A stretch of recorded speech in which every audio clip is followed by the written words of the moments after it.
하나님 말씀 시편 26편입니다. 시편 26편 8절 말씀부터 좀 보겠습니다. 여호와시여, 내가 주께서 계신 집과 주님의 영광이 머무는 곳을 사랑하니 내 영혼을 죄인과 함께 내 생명을 저 살인자와 함께 거두지 마소서. 그들의 손에는 사악함이 있고 그 오른손에는 뇌물이 가득합니다. 그러나 나는 나의 온전함 가운데 걸을 것이니 나를 구속하시고 내게 긍휼을 베푸소서. 내 발이 평탄한 곳에 서 있으니 회중 가운데서 내가 여호와를 찬양하겠습니다. 그랬습니다. 다윗은 이스라엘의 통치자입니다. 이스라엘의 통치자로서 또 하나님의 선지자로서 또 하나님을 섬기는 하나님의 백성으로서 여러 가지 이제 일을 처리하는데 모든 사람이 다 다윗을 좋아하는 게 아닙니다. 다윗이 믿음으로 해도 또 다윗이 정당하게 해도 다윗을 다 좋아하고 다윗을 다 찬성하고 기뻐하는 것은 아니다. 저희도 마찬가지입니다.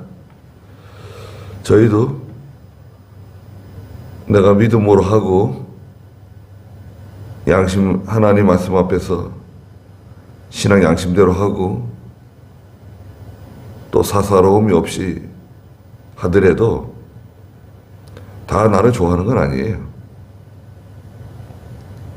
다 나를 찬성하고 내가 하는 일을 다 동의하고 그러진 않습니다. 그러니까 사람들은 다 자기 안경을 끼고 봐요. 다 각자 다르게 보는 겁니다. 물론 대다수는 동의하고 좋아하고 또 협력하지만 그렇지 않은 사람이 있을 수 있다. 그런 전제를 가지고 또 심지어는 대적이 있을 수 있어요. 대적하는 사람이 있을 수도 있습니다. 그러니까 그때 우리는 하나님께 나가는 겁니다. 다윗은 하나님이 계신 집 8절에 보니까 여호와시여, 내가 주께서 계신 집과 주님의 영광이 머무는 곳을 사랑합니다. 그랬습니다. 항상 하나님의 성전을 사랑하고 하나님과 교통하는 생활, 하나님과 늘 가까이 하는 생활을 기뻐하고 하나님 앞에 나가는 걸 제일 기뻐하는 겁니다. 네.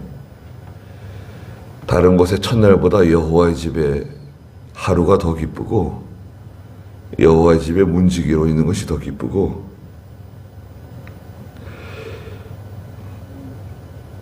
그 옆에 27장 4절에도 보면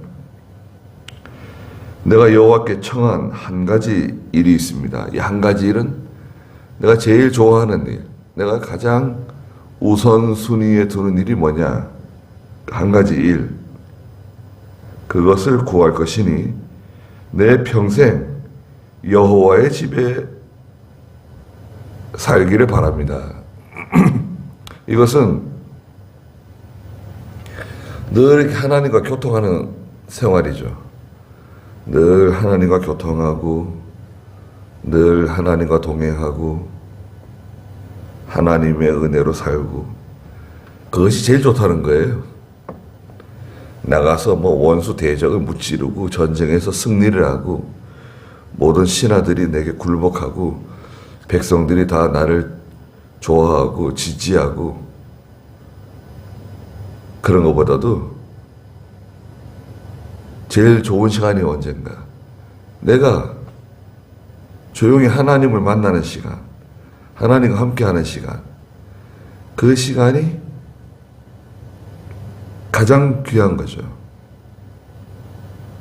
그러기 위해서 나라가 전쟁이 없이 편안하고 사회가 고요하고 백성들이 다 열심히 일하고 자기 생활을 잘하고 다른 데 신경 안 쓰는 거죠.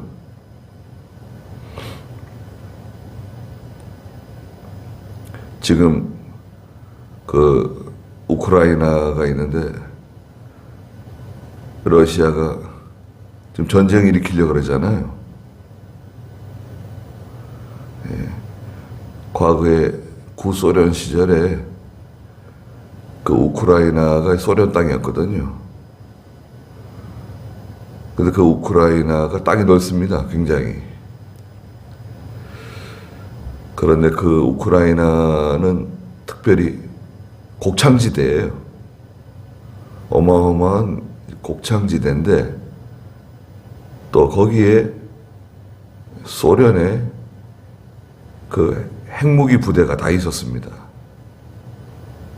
예, 핵무기가 한 1700개인가 뭐 1400개인가 우크라이나에 있었거든요. 그 독립을 했는데 소련이 망하면서 그래서 이제 세계 열강들이 우크라이나를 설득해가지고 그 모든 핵무기를 폐기했습니다. 폐기하는 조건으로 우리가 너희 지켜주겠다, 도와주겠다. 어려운 일이 생기면 우리가 너희를 지켜주겠다는 약속을 하고 핵무기를 다 폐기했거든요. 그런데 지난 한 5, 6년 전에 한 10년 됐나요? 러시아가 그 밑에 있는 크림반도를 빼앗았습니다. 크림반도도 큰 땅이에요. 그 무력으로 뺏었어요. 근데 그걸 미국하고 영국이 또 독일이나 프랑스가 지켜주지 못했습니다. 이번에는 전면전을 예고하고 있잖아요. 그래서 이 서방 측에서도 이제는 도저히 안 된다. 이제는 용납 못 한다. 그래서 지금 서로 맞서고 있잖아요. 결과적으로는 뭔가요? 그 국민들이 다 얼마나 불안해하고 말이죠. 국민들이 얼마 안 돼요. 한 3천만? 우리보다 작은데 300만인가 700만인가. 근데 그래가지고 거기 이제 우리 교회도 있거든요. 우크라이나에. 거기 뭐 선교비가 얼마나 들어가는지 모릅니다. 많이 들어가요. 선교 지역 중에 제일 많이 지금 선교비를 쓰고 있는데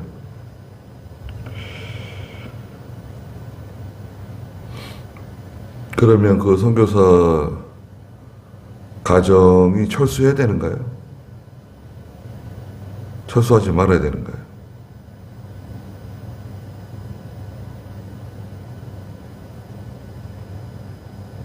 거기서 그 성도들도 있을 텐데 그 성도들을 버려두고 나와야 되느냐? 나오지 말아야 되느냐?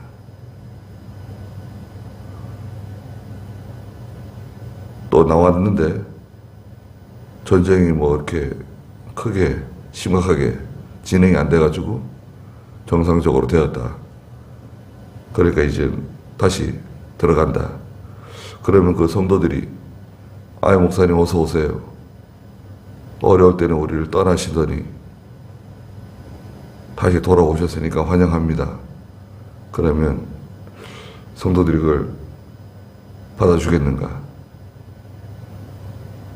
아니면 거기서 그들과 함께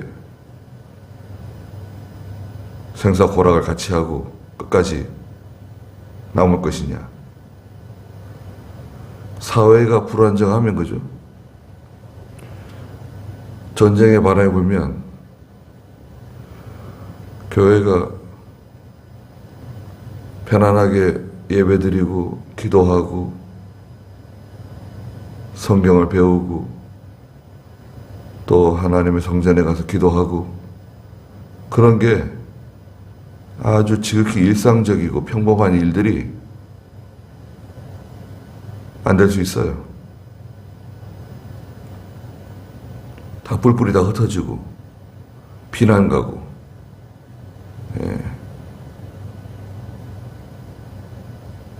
못 견뎌요.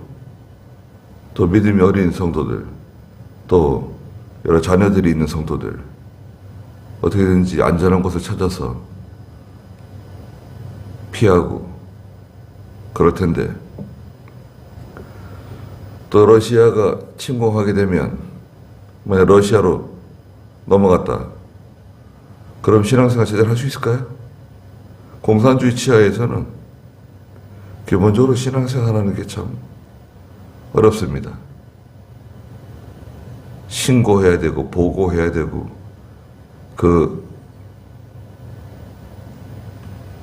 계속해서 관여를 해요. 교회. 종교는 공산주의에게는 용납이 안 됩니다. 러시아는 그래도 과거에 기독교 국가였거든요. 러시아 정교. 로마 교회에서 빠져나간 한 부분이 있어요. 러시아 정교가 있는데 정교.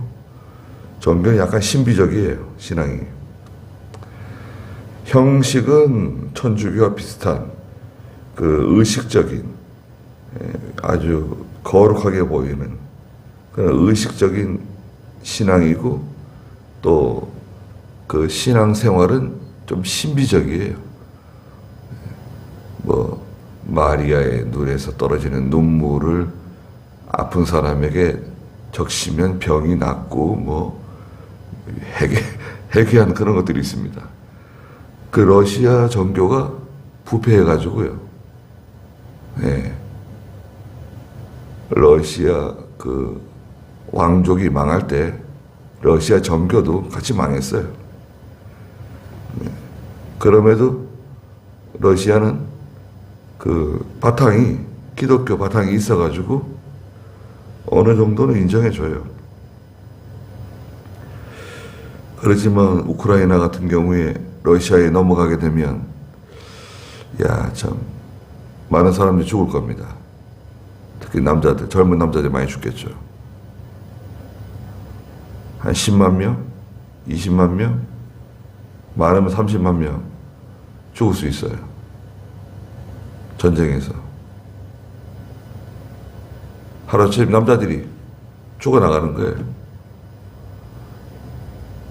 나라는 빼앗기고 모든 게 다이지. 그래서 말씀드리는 것처럼 전쟁은 평화로울 때 준비하는 겁니다. 전쟁이 좋으냐 평화가 좋으냐 그런 논리는 안 돼요. 전쟁을 해야 될 때가 있어요. 불의한 굴복, 전쟁을 하지 않기 위해서 우리는 굴복한다. 말이 됩니까? 우리 과거에 우리 조상들이 그러지 않았잖아요. 또 오늘날에도 우리 대한민국이 기독교 신앙을 가지고 있는 국민들이 얼마나 많습니까? 자유를 빼앗기고 전쟁하는 대신 자유를 빼앗긴다. 자유는 내놓는다. 전쟁하지 않는 대신 신앙을 포기한다. 말이 돼요? 그런 거 안 됩니다. 군대는 전쟁을 하기 위해서 있는 거예요. 전쟁하기 위해서 군대가 있는 거지 전쟁 안 하려고 군대가 있나요? 전쟁을 하게 되면 하는 건데 준비를 잘 해야죠. 예. 아주 결연한 각오를 하고 준비를 해야 됩니다. 예. 굴복하면 안 돼요. 위협하고 협박하고 이런데도 계속 가만히 있고 아니 우리 세상에서 그렇잖아요. 옆집에서 계속 우리를 위협하고 협박하고 공갈하고 계속 가만히 있어요? 양보해주고 떡도 갖다주고 맛있는 거 갖다주고 잘 좀 봐주세요.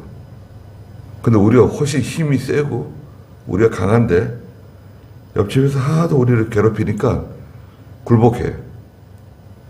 그렇게 해가지고는 안 됩니다. 왜 그래요? 힘이 있는데.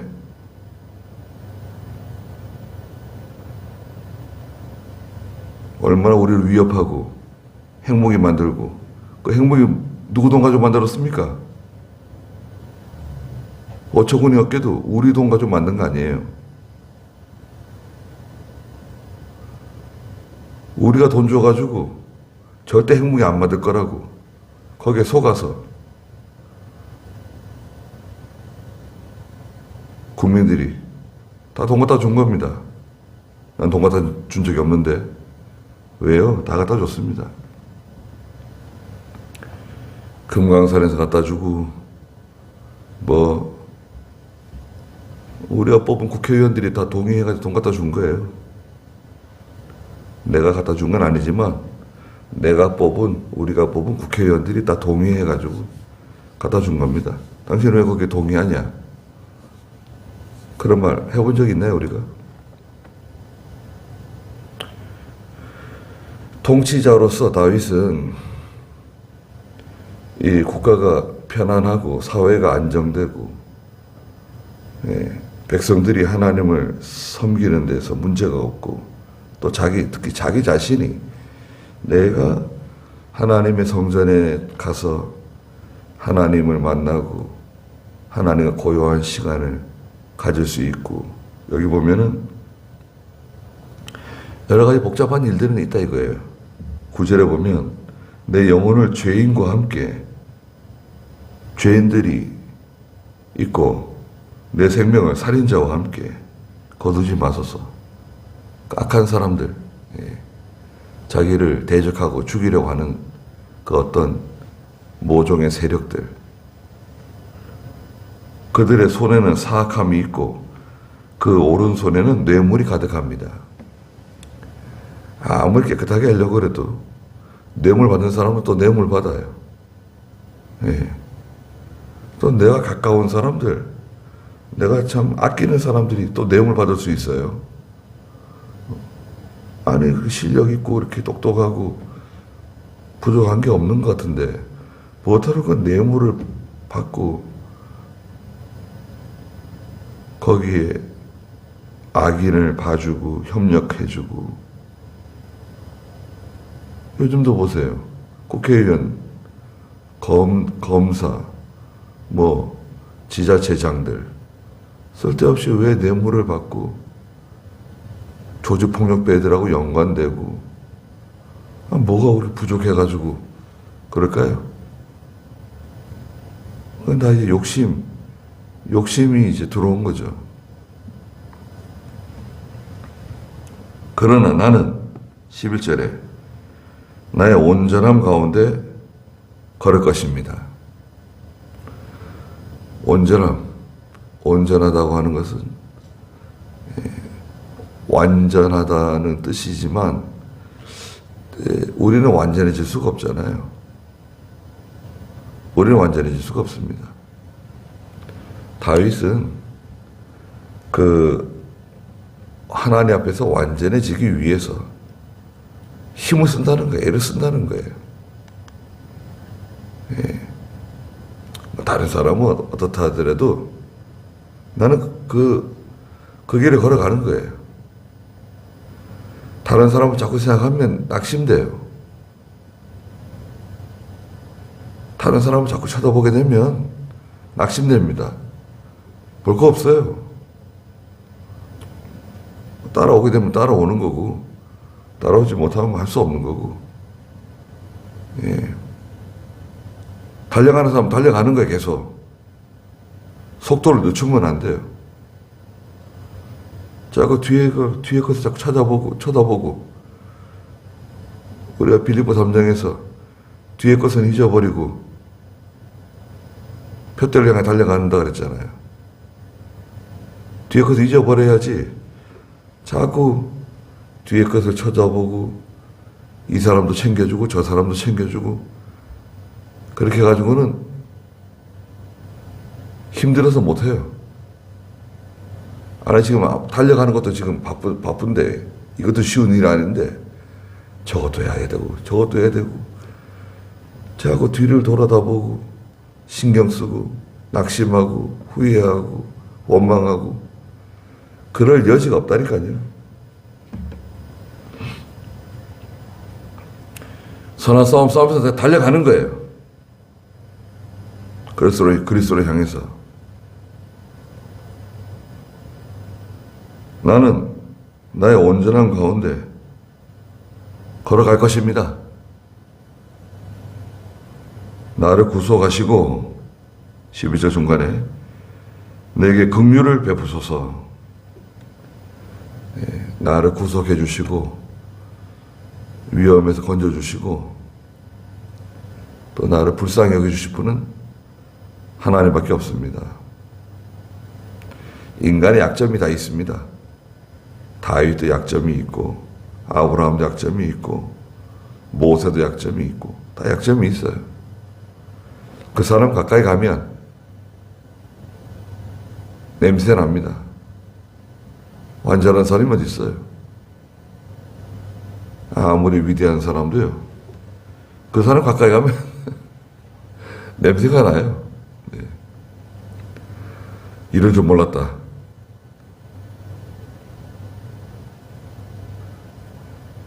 그러니까 사람은 사랑하고, 네. 그 사람의 믿음, 그 사람의 바른 신앙, 그것을 귀하게 여기고 따라가는 것이 그 사람 인간 자체는 약점이 많습니다. 부족한 게 많아요. 12절에 내 발이 평탄한 곳에 서 있으니 회중 가운데서 내가 여호와를 찬양하겠습니다.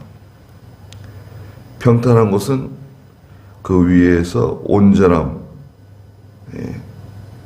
어떤 사사로움이나 욕심이나 그런 골짜기는 욕심을 보통 상징하죠. 또 구분길, 삐뚤삐뚤, 울퉁불퉁, 뭔가 이렇게 정당하지 않은 하나님 앞에서 또 사람 앞에서 이렇게 불의한 일들, 그런 걸 다 제거하는 거예요. 그러면 이제 평탄해지는 거죠. 평탄하다고 하는 것은 하나님 앞에서 바로 한다는 뜻이 있어요. 사람 앞에서도 바로 하고 하나님 앞에서도 바로 하고, 이것이 선한 일인가? 온전한 일인가? 이게 하나님이 기뻐하시는 일인가? 그걸 우리 찾는 것입니다. 어떻게 하는 것이 믿음인가? 어떻게 하는 것이 하나님 뜻대로 하는 것인가? 그걸 찾아야 돼요. 그걸 찾아서 이게 하나님이 기뻐하시는 일이다. 사람들은 싫어할 수 있어요. 미워할 수 있어요. 그래도 말해야 될 때 말해야 됩니다. 그 일을 해야 될 때는 해야 돼요. 그 너무 위험한 거 아닌가? 위험할 수 있죠. 위험할 수 있습니다. 그런데요, 엘리야가 낙심했잖아요. 근데 하나님께서 뭐라 그러셨어요? 야, 너 혼자만 있는 게 아니다. 바알에게 무릎을 꿇지 않은 7,000명을 남겨뒀다. 그러니까 낙심하지 말라는 거예요. 그 믿음 있는 성도들이 있고, 또 하나님을 사랑하는 사람들이 있고, 또 그런 여러 가지 시험이 있고 고난이 있지만 또 믿음 지키는 성도들이 있어요. 그래서 내가 이제 믿음 지키고 나가면 뒤에서 조용히 믿음 지키는 성도들이 또 위로를 받아요. 야, 저분도 저렇게 고난이 많은데 믿음을 잘 지켜나가는구나. 나만 고생하는 게 아니구나. 서로 자기도 위로받는 거예요. 말은 안 하지만. 그래서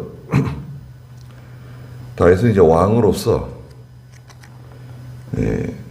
나라를 이끌어 나가는 그런 통치자로서, 또 개인적으로 하나님 앞에서 하나님 백성으로서 얼마나 참 고뇌가 많습니까? 우리나라도 이거 참 나라는 쪼만하고,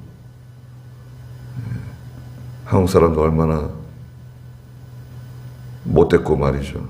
서로 싸우고.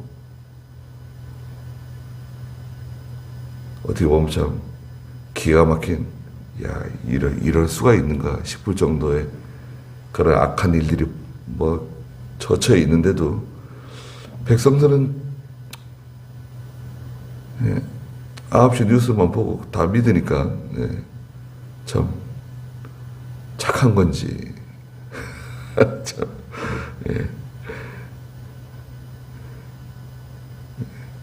그래서 하나님께서 저희 나라를 지켜주시길 바라고,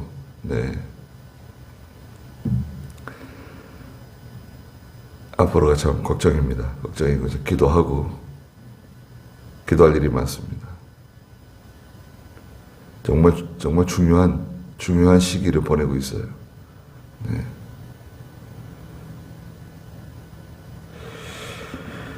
같이 기도하겠습니다.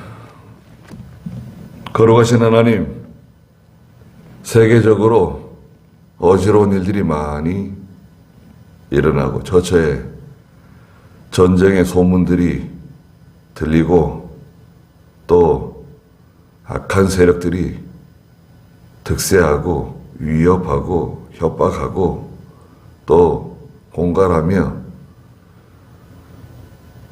이 시대를 살아가는 저희들이 저희의 개인의 신앙, 하나님을 만나며 성전 생활하며 하나님과 늘 교통하는 믿음의 시간을 갖게 해주시고, 또 우리의 가정이나 자녀, 교회가 하나님 앞에서 모든 일을 바로하게 해주시고, 총회가 하나님의 일을 바로하게 해주시고, 정당하게 하게 해주시고, 용감하게 하게 해주시고, 선한 싸움 잘 싸울 수 있도록 저희들에게 힘을 주시옵소서.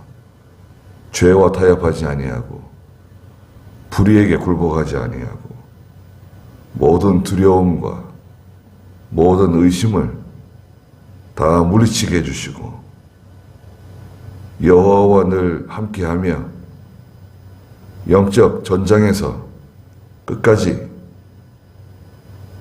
승리의 깃발을 꽂을 수 있는 저희의 믿음이 되게 해주시옵소서. 오늘도 저희들에게 귀한 하루 주셨사오니 하나님이 함께 해주시고 저희를 보호해 주시옵소서. 특별히 사랑하는 저희 대한민국을 하나님께서 불쌍히 여겨 주시옵소서. 또 우크라이나 전쟁이 일어나지 않도록 하나님께서 긍휼을 베풀어 주시옵소서. 예수님의 이름으로 기도드리옵나이다. 아멘.